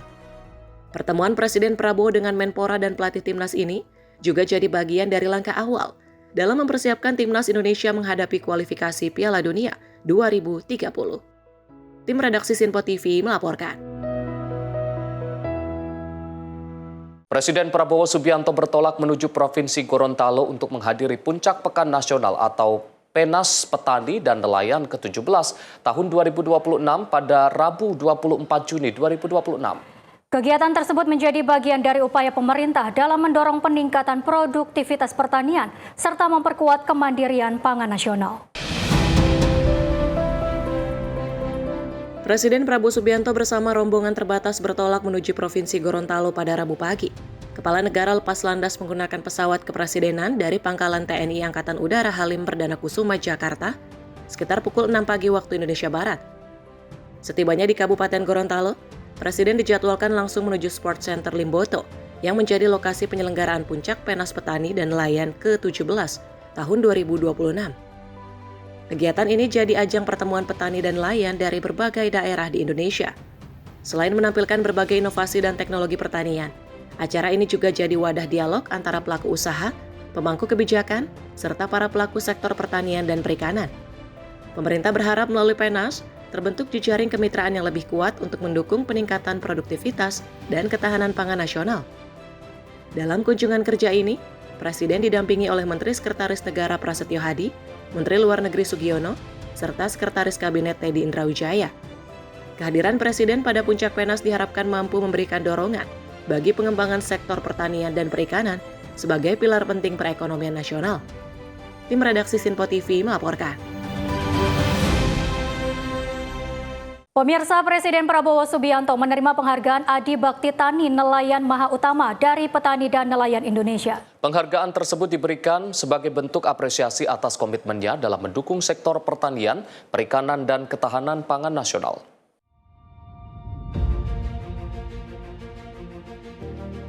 Presiden Prabowo Subianto menerima lencana emas Adi Bakti Tani Nelayan Maha Utama, penghargaan tertinggi dari petani dan nelayan Indonesia.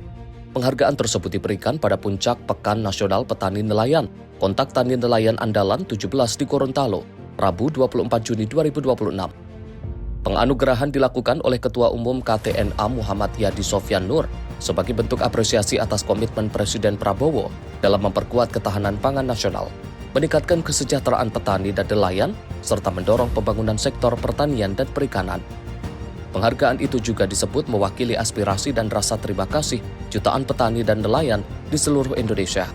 Kesempatan yang berbahagia ini, saya mewakili keluarga besar petani nelayan yang jumlahnya kurang lebih 160 juta, mengucapkan terima kasih atas program-program yang dibuat oleh pemerintah dan KTNA dalam hal ini Bapak Presiden selalu mendukung apapun program pertanian yang berkait dengan petani dan nelayan Indonesia. Kehadiran Bapak Presiden menjadi kehormatan sekaligus penyemangat bagi kami untuk berkarya, berinovasi, berkontribusi dalam pembangunan pertanian. Semoga Allah Subhanahu wa Ta'ala, Tuhan Yang Maha Esa, senantiasa memberi kesehatan, kekuatan, perlindungan kepada Bapak Presiden dalam memimpin bangsa untuk menuju Indonesia maju, mandiri, berdaulat, dan sejahtera. Dalam sambutannya, Presiden Prabowo menyampaikan apresiasi atas penghargaan yang diterimanya.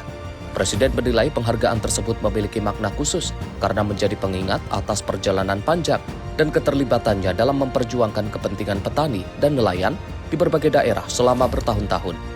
Pertama kali saya hadir sebagai Presiden Republik Indonesia. Saya sudah hadir banyak sekali panas karena saya cukup lama saya menjadi Ketua Umum HKTI, Himpunan Kerukunan Tani Indonesia, yang selalu berjuang bersama KTNA, yang selalu berjuang untuk kepentingan tani dan nelayan di seluruh Indonesia. Selain kehormatan ini juga kebanggaan saya karena sudah cukup lama saya berjuang bersama para petani dan nelayan di seluruh Indonesia. Tim redaksi Sinpo TV melaporkan.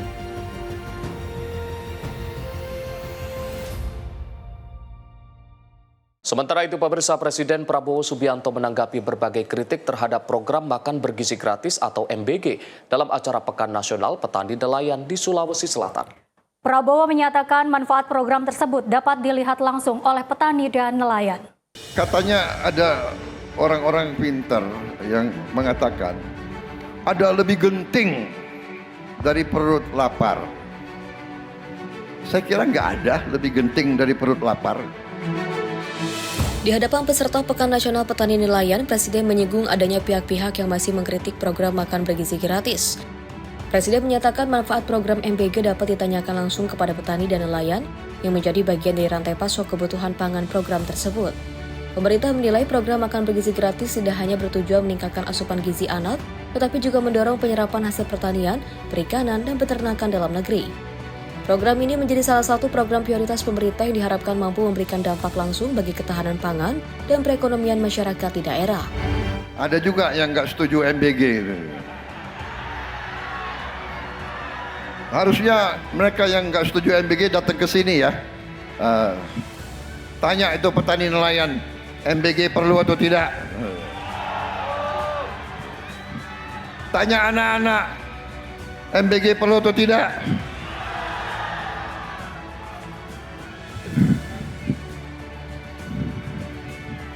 Katanya ada orang-orang pintar yang mengatakan ada lebih genting dari perut lapar. Saya kira nggak ada lebih genting dari perut lapar. Orang perut lapar itu kalau nggak segera diisi, ya dia mati. Dan PBB sudah meramalkan tahun ini kelaparan di dunia akan masif. 2 tahun yang lalu sekitar 300 juta orang kelaparan di dunia. Diperkirakan sekarang sudah meningkat jadi 500 juta. 700 juta. FAO memberi warning. Dan saudara-saudara, alhamdulillah kita sekarang sudah mulai ekspor. Kita sekarang bantu negara-negara lain, saudara-saudara sekalian. Tim redaksi Simpo TV melaporkan. Presiden Prabowo Subianto mengakui kekayaan Indonesia telah banyak yang dirampok. Dan ia menegaskan bahwa berbagai upaya perbaikan yang dilakukan pemerintah membutuhkan waktu dan tidak dapat diselesaikan secara instan. Upaya kita tidak segera, tapi sekarang sudah mulai kelihatan. Usaha kita yang sudah kelihatan di depan mata, bukan di depan mata, nyata, yaitu swasembada pangan. Dalam sambutannya, Prabowo menyatakan bahwa tantangan yang dihadapi pemerintah saat ini tidak ringan dan juga memerlukan kerja keras dari seluruh pihak. Presiden menyebut berbagai permasalahan yang dihadapi bangsa tidak dapat diselesaikan dalam waktu singkat, mengingat proses pembangunan dan juga pembenahan memerlukan tahapan yang panjang. Prabowo juga berkelakar bahwa dirinya tidak memiliki tongkat Nabi Musa yang dapat menyelesaikan semua persoalan secara seketika. Menurutnya, pemerintah terus berupaya menyelesaikan berbagai masalah secara bertahap dengan mengutamakan hasil yang nyata dan berkelanjutan. Saudara-saudara, kita bekerja keras. Pekerjaan tidak ringan. Kita tidak mau ungkit-ungkit, tidak mau cari kesalahan. Tapi kita harus berani melihat kekurangan-kekurangan kita sendiri. Kita harus berani memperbaiki kekurangan-kekurangan kita. Jangan kita selalu tidak mau mengerti kekurangan dan kesalahan kita. Saudara-saudara sekalian, kekayaan kita banyak dirampok, banyak dicuri, dan ini akan kita hentikan, saudara-saudara sekalian. Saya bertekad bersama tim saya untuk menghentikan kekayaan Indonesia dicuri.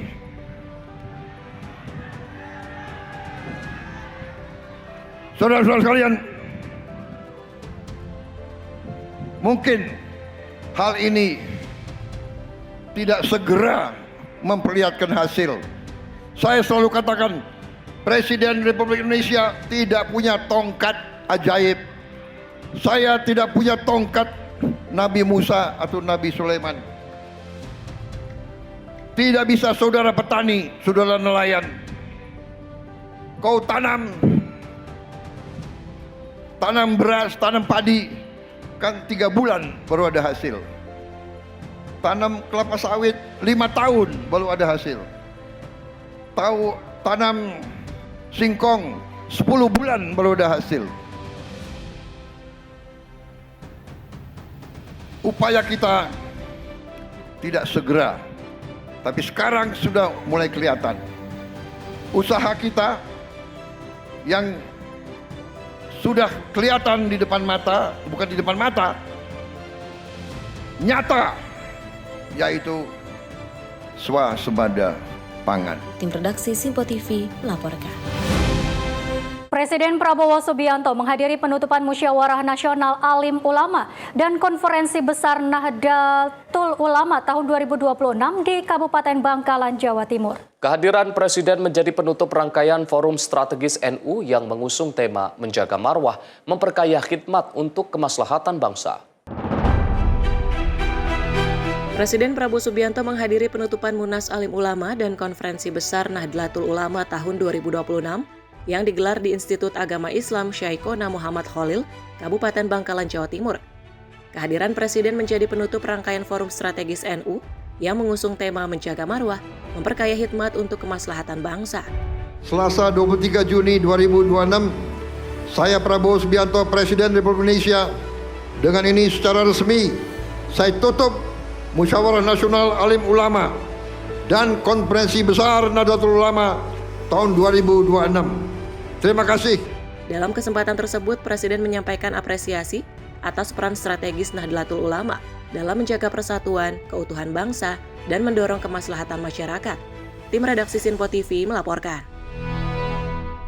Pemirsa, Wakil Menteri Haji dan Umroh Dhanil Anzar Simanjuntak mengungkapkan Garuda Indonesia resmi mendapat izin dari Otoritas Penerbangan Arab Saudi untuk mengangkut penumpang pada penerbangan pulang setelah mengantar jemaah haji ke tanah air.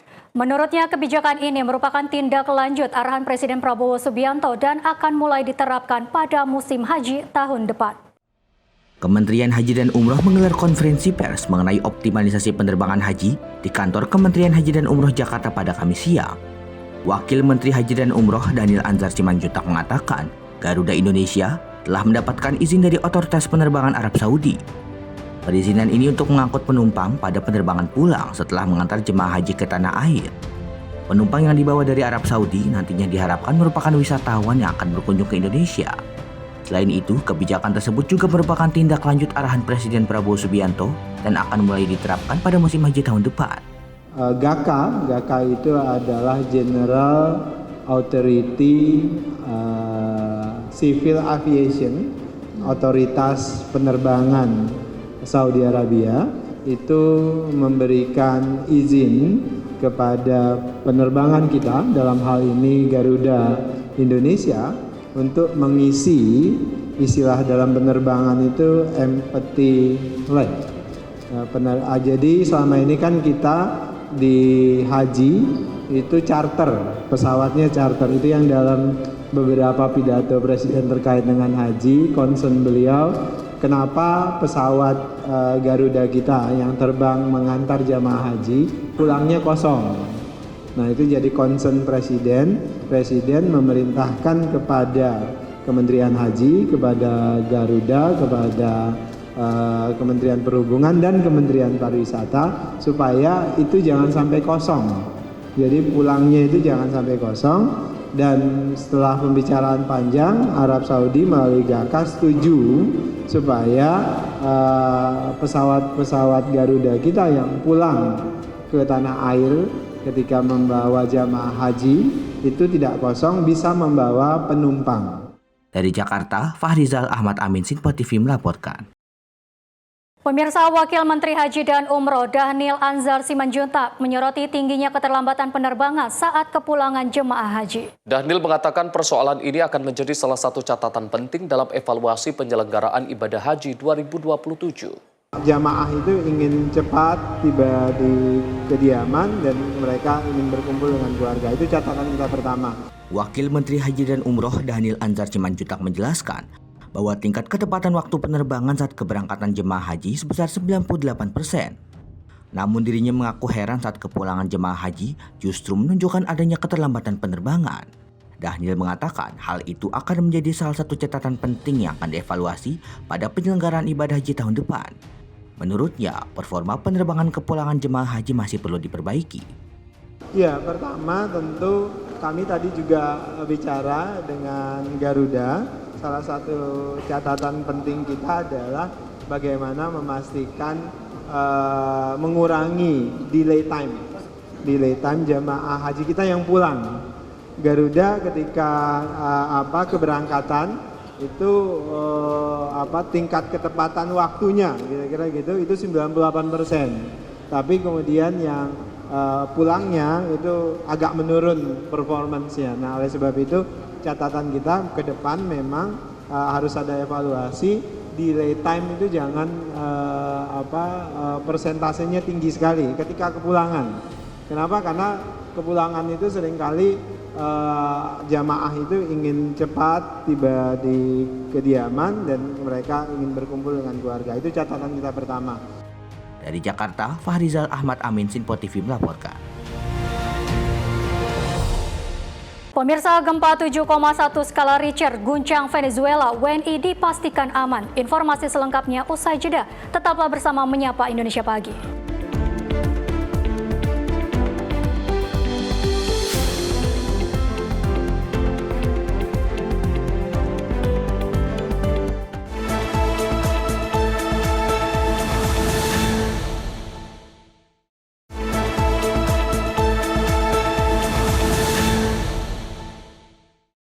Pemirsa, Anda kembali menyaksikan Menyapa Indonesia Pagi. Gempa berkekuatan 7,1 skala Richter mengguncang wilayah pesisir utara Venezuela pada Rabu 24 Juni 2026. Kementerian Luar Negeri memastikan 3 WNI di wilayah tersebut dalam kondisi aman dan selamat.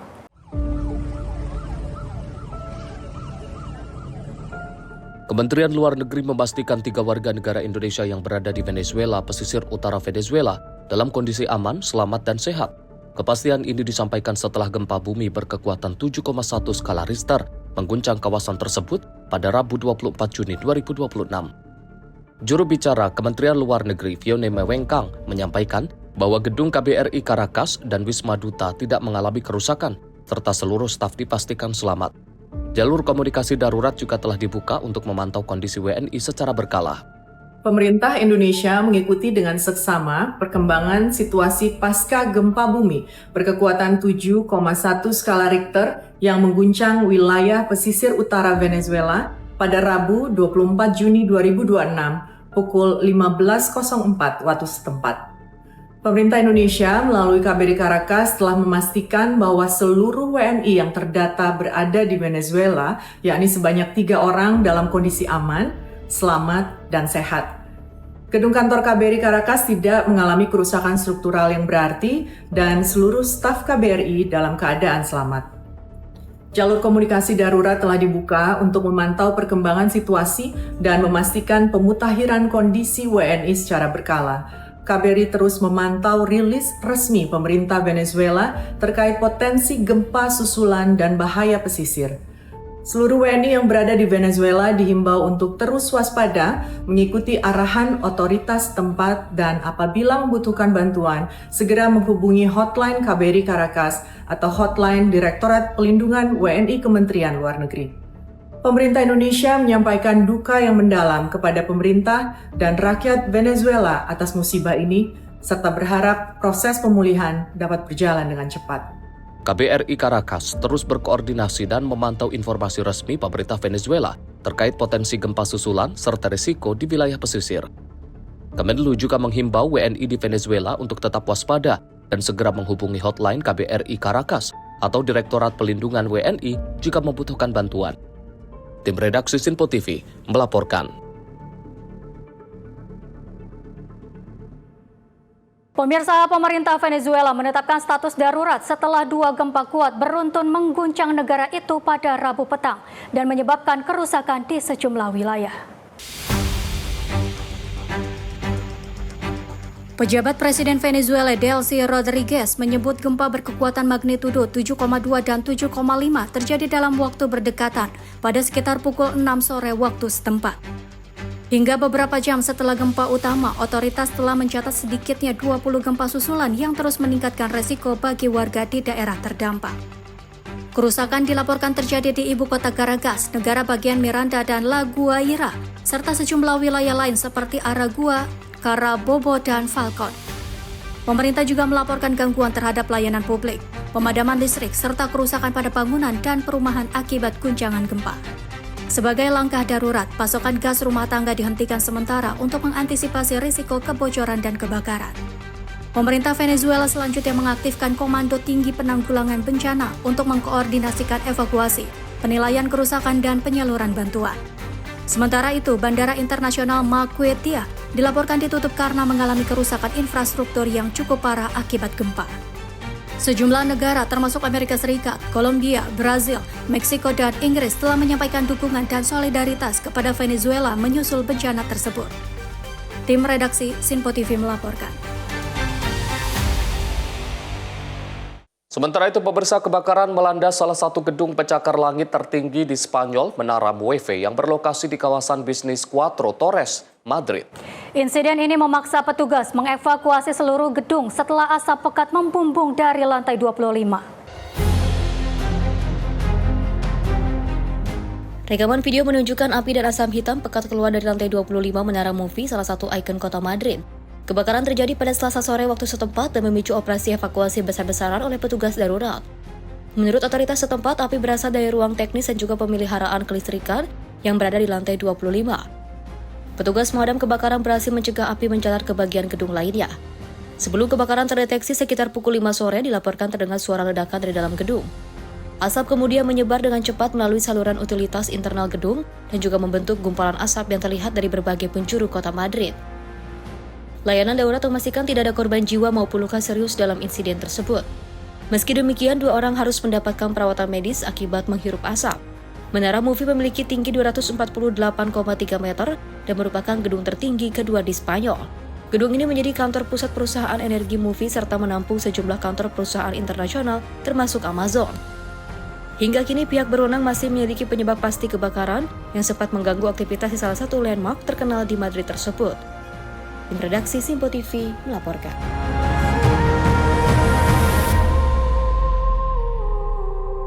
Pemirsa, Organisasi Kesehatan Dunia atau WHO memperingatkan bahwa wabah Ebola di Republik Demokratik Kongo masih menyebar lebih cepat dibandingkan upaya penanganannya. Peringatan ini muncul saat jumlah kasus terkonfirmasi melampaui 1.000 kasus.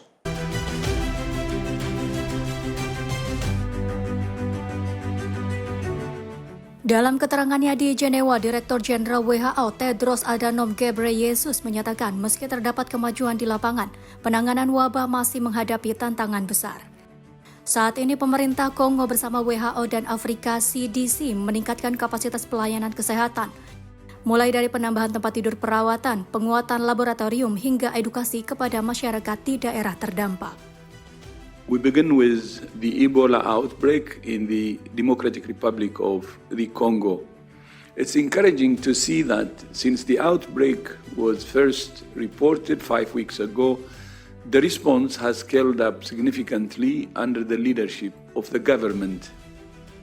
In the past 5 weeks, the number of treatment beds has increased from less than 10 to over 500 in 19 health centers.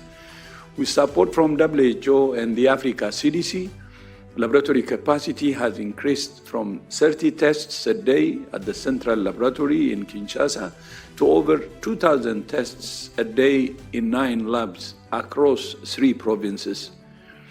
More communities are becoming aware of the risks of Ebola and asking for the tools and support to protect themselves. And more than 100 people have now recovered. Meski menunjukkan kemajuan yang signifikan, WHO menegaskan wabah masih belum terkendali sepenuhnya. Hingga pertengahan Juni, jumlah kasus terkonfirmasi mencapai 1.094 kasus dengan 277 kematian. Situasi menjadi perhatian internasional setelah Prancis mengkonfirmasi kasus pertama yang terkait dengan wabah ini, yaitu seorang tenaga kesehatan yang baru kembali dari Republik Demokratik Kongo. WHO juga menyebut sistem kesehatan masih berada di bawah tekanan akibat keterbatasan dana, akses kemanusiaan, serta ancaman keamanan yang dihadapi petugas di lapangan. Tim redaksi Simpo TV melaporkan.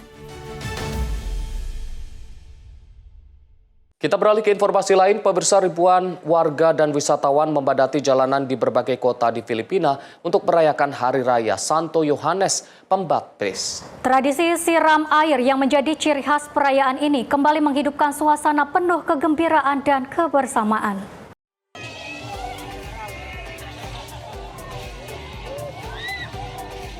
Jalanan di kota San Juan berubah menjadi lautan air saat ribuan orang mengikuti festival Watah-Watah pada Rabu waktu setempat.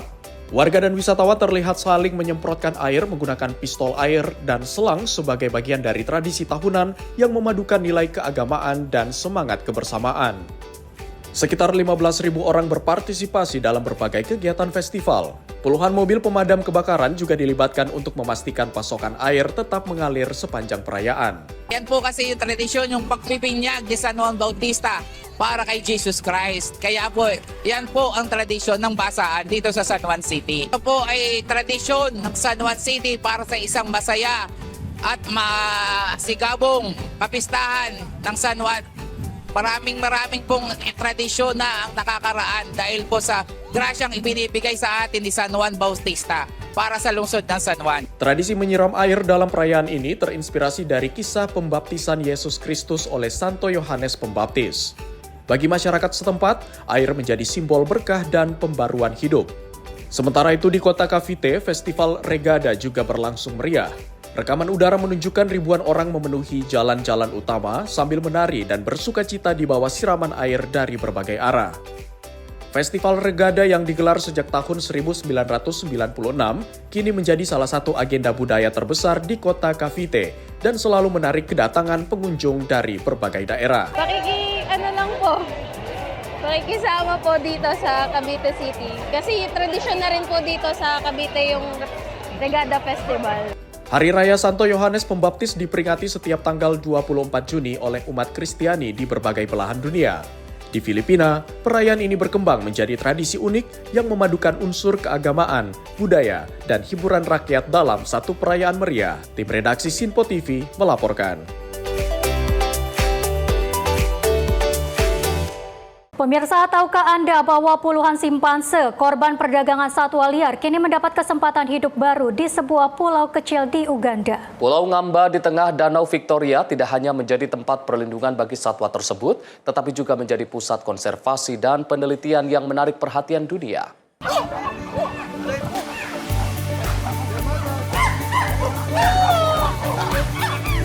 Dikelilingi perairan Danau Victoria yang luas dan hutan tropis yang rimbun, Pulau Ngamba menjadi rumah baru bagi simpanse yang pernah menjadi korban perdagangan satwa liar. Setiap hari para pengunjung dapat menyaksikan langsung aktivitas satwa primata ini, mulai dari memanjat pohon, bermain, hingga mencari makan di habitat yang menyerupai alam liarnya. Banyak dari simpanse yang juga tinggal di sini diselamatkan saat masih berusia sangat muda, setelah kehilangan induk mereka akibat perburuan dan juga perdagangan ilegal. Ngamba Island has been in existence for now 28 years. It was first opened back in 1998 to provide a space for orphaned and rescued chimpanzees. Before then, there was a big problem of trafficking, especially of chimpanzees. And from about 1984, a number of rescues were being intercepted through both government efforts and wildlife conservation agencies. Saat ini Pulau Ngamba menampung sekitar 55 ekor simpanse yang tidak memungkinkan untuk dikembalikan ke alam liar. Keberadaan suaka ini juga menarik wisatawan dan peneliti dari berbagai negara yang ingin belajar lebih dekat tentang kehidupan simpanse. It has been my first time to Ngamba Island. I've always heard about it, but I'd never gotten the opportunity to visit the place, and it has been truly one of a kind experience. One of my highlights of the area has been getting to see the chimpanzees and how they interact with each other and how actually smart they are. Di tengah ancaman hilangnya habitat dan perdagangan satwa ilegal, Pulau Ngamba menjadi bukti bahwa upaya penyelamatan dan konservasi dapat memberikan kesempatan kedua bagi satwa liar untuk bertahan dan berkembang. Selama hampir 3 dekade, suaka ini memberikan perawatan dan rehabilitasi bagi satwa-satwa tersebut, sekaligus menjadi simbol upaya pelestarian keanekaragaman hayati di Uganda. Tim redaksi Simpo TV melaporkan. Pemirsa, Pantai Pattaya di Thailand berubah menjadi area wisata tematik raksasa berkat kehadiran instalasi karakter viral Crybaby dari Pop Mart. Instalasi ini menjadi sorotan wisatawan dan kolektor yang memadati kawasan pesisir pantai.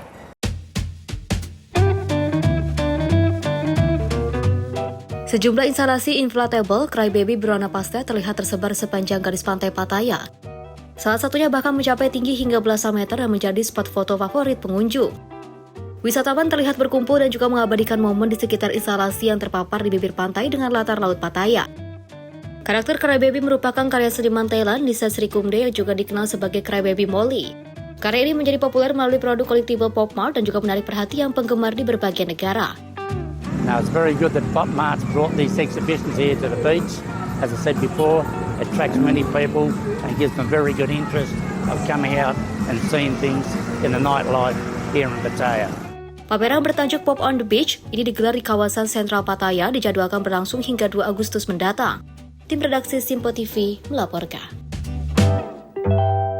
Pemirsa, informasi tadi sekaligus mengakhiri jumpa kita dalam Menyapa Indonesia Pagi kali ini. Saya Dea Mulya. Dan saya Arif Rifai, mewakili seluruh kru yang bertugas mengucapkan terima kasih atas kebersamaan Anda. Selamat pagi dan sampai jumpa.